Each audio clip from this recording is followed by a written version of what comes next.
న్యాయాధిపతులు 2వ అధ్యాయం.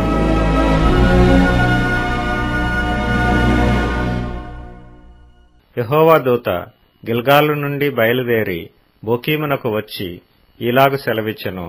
నేను మిమ్మును ఐగుప్తులో నుండి రప్పించి మీ పితరులకు ప్రమాణం చేసిన దేశమునకు మిమ్మును చేర్చి మీతో చేసిన నిబంధన నేనెన్నడనూ మీరను.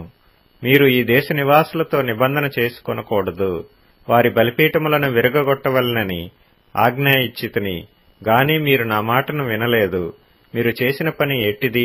కావున నేను మీ ఎదుట నుండి ఈ దేశ నివాసులను వెళ్లగొట్టను. వారు మీ ప్రక్కలకు శూలములుగా నుందురు. వారి దేవతలు మీకు ఉరిగా నుందురని చెప్పుచున్నాను. యెహోవా దూత ఇశ్రాయేలీలందరితో ఈ మాటలు చెప్పగా జనులు ఎలుగెత్తి ఏడ్చిరి. కాగా ఆ చోటికి బోకీమను పేరు పెట్టబడెను. అక్కడ వారు యెహోవాకు బలి అర్పించిరి. యెహోషువ జనులను వెళ్లనంపినప్పుడు ఇశ్రాయేలీలు దేశమును స్వాధీనపరచుకొనుటకు తమ స్వాస్థ్యములకు పోయిరి. యెహోషువ దినములన్నిటను యెహోషువ తరువాత ఇంక బ్రతికిన వారై యెహోవా ఇశ్రాయేలీల కొరకు చేసిన కార్యములన్నిటినీ చూసిన పెద్దల దినములన్నిటను ప్రజలు యెహోవాను సేవించుచూ వచ్చిరి. నూను కుమారుడును యెహోవాకు దాసుడునైన యెహోషువ 110 సంవత్సరముల వయస్సు గలవాడై మృతి నొందినప్పుడు అతని స్వాస్థ్యపు సరిహద్దులోనున్న తిమ్నత్సెరహులో జనులు అతని పాతిపెట్టిరి. అది ఎఫ్రాయిమీల మన్యమందలి గాయిషు కొండకు ఉత్తర దిక్కుననున్నది. ఆ తరము వారందరూ తమ పితరుల యొద్దకు చేర్చబడిరి.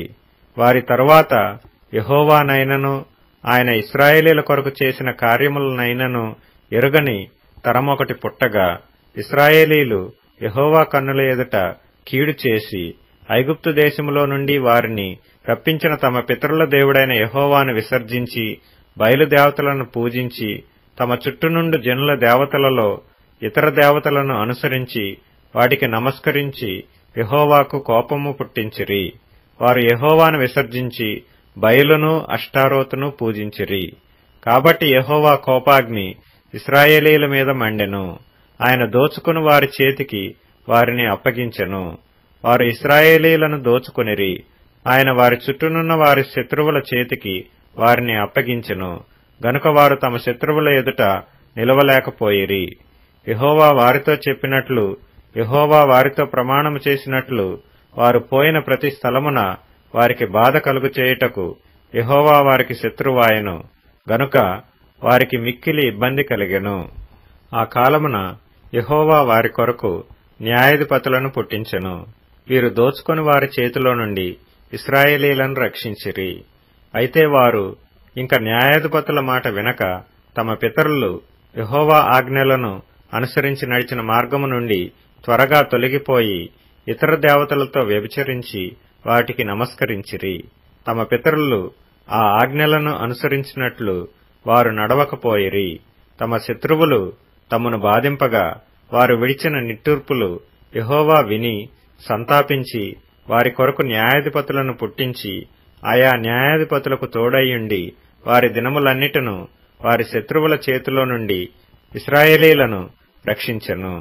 ఒక్కొక్క న్యాయాధిపతి చనిపోగా వారు వెనుకకు తిరిగి ఇతర దేవతలను అనుసరించి పూజించుచూ వాటికి సాగిలపడుచు ఉండుట వలన తమ క్రియలలోనేమి తమ మూర్ఖ ప్రవర్తనలోనేమి దేనిని విడువక తమ పూర్వీకుల కంటే మరి మిగుల చెడ్డవారైరి. కాబట్టి యెహోవా కోపాగ్ని ఇశ్రాయేలీల మీద మండగా ఆయన ఈలాగు సెలవిచ్చెను. ఈ ప్రజలు నా మాట వినక వీరి పితరులతో నేను చేసిన నిబంధనను మీరుదురు. గనుక నేను నియమించిన విధిని అనుసరించి వారి పితరులు నడిచినట్లు వీరును యెహోవా విధిని అనుసరించి నడుచుదురో లేదో ఆ జనముల వలన ఇశ్రాయేలీలను శోధించుటకై యెహోషువ చనిపోయిన కాలమున శేషించిన జనములలో ఏ జనమును వారి ఎదుట నుండి నేను వెళ్లగొట్టను. అందుకు యెహోవా ఆ జనములను యెహోషువ చేతికి అప్పగింపకయు శీఘ్రముగా వెళ్లగొట్టకయు మాని వారిని ఉండనిచ్చెను.